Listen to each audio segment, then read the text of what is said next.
Sur Syrie interdit, certains secrets auraient dû rester cachés. Dans le petit village de Valoria, niché au creux des montagnes, vivait une jeune femme nommée Elara. On disait d'elle qu'elle était la plus belle créature que la vallée ait jamais portée. Mais sa beauté était une cage, car Elara portait un fardeau, une ombre que tout le monde croyait connaître.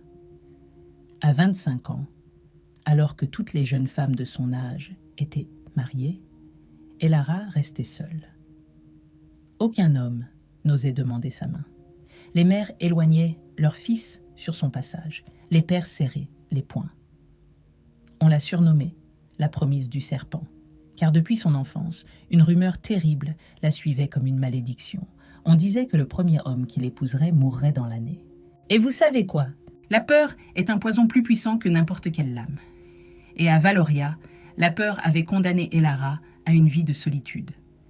Elle vivait avec son père, un vieil homme muet, rongé par le chagrin et le secret.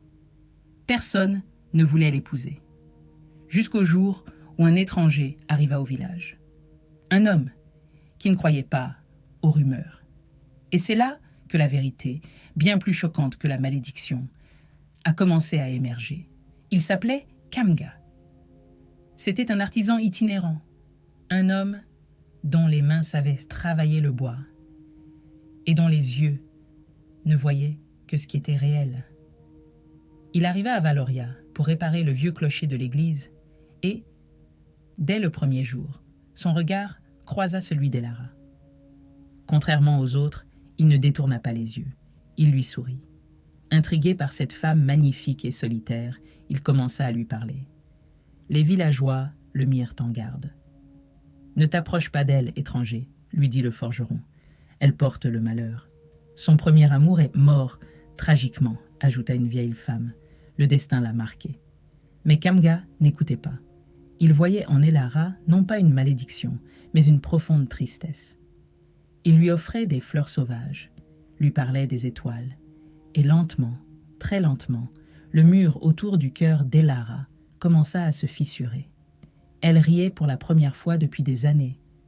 Mais plus Kamga se rapprochait d'Elara, plus le village devenait hostile. Des pierres étaient jetées sur le perron de la maison d'Elara la nuit. Les outils de Liam disparaissaient mystérieusement. Le père d'Elara, d'habitude si passif, supplia Kamga de partir. « Vous ne savez pas ce que vous faites, » lui dit-il, les larmes aux yeux.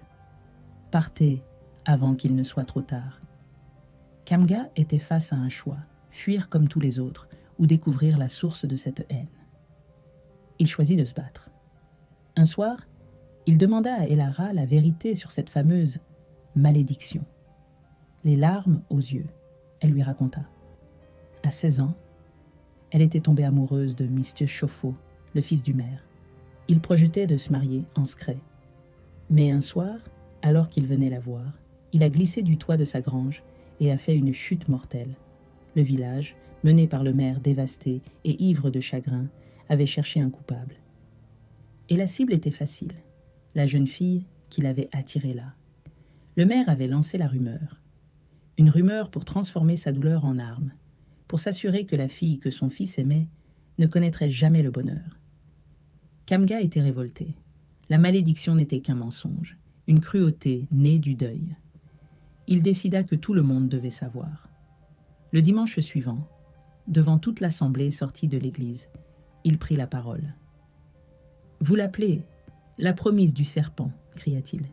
Mais c'est votre haine qui l'a enchaîné.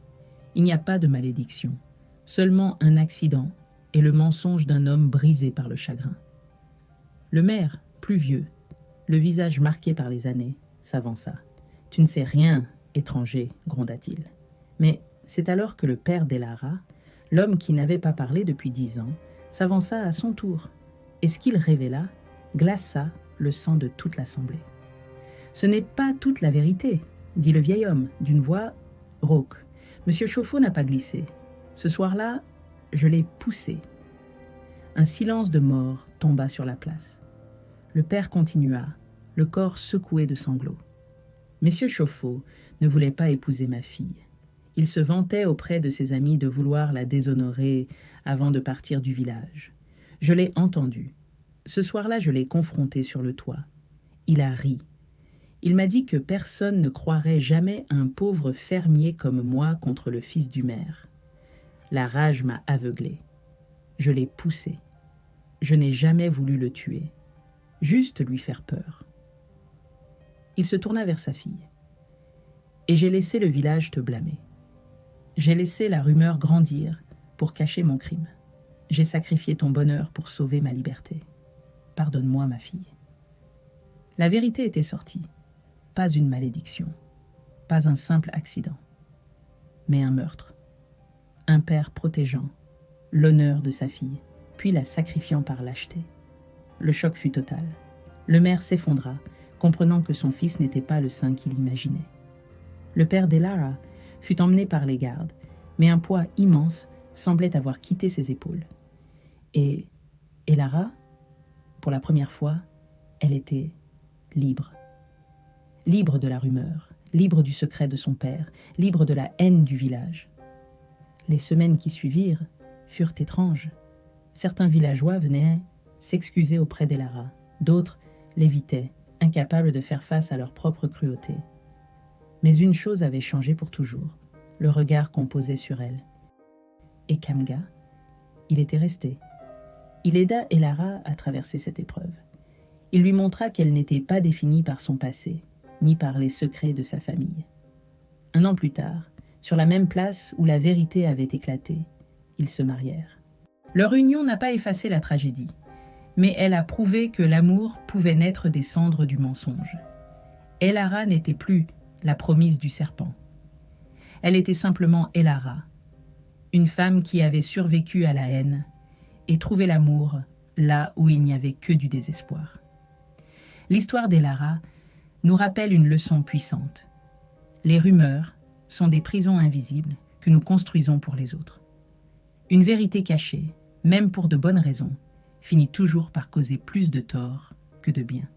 Et parfois, le véritable amour ne consiste pas à ignorer les cicatrices d'une personne, mais à les comprendre et à les aider à guérir. Et vous, qu'auriez-vous fait à la place de Kamga?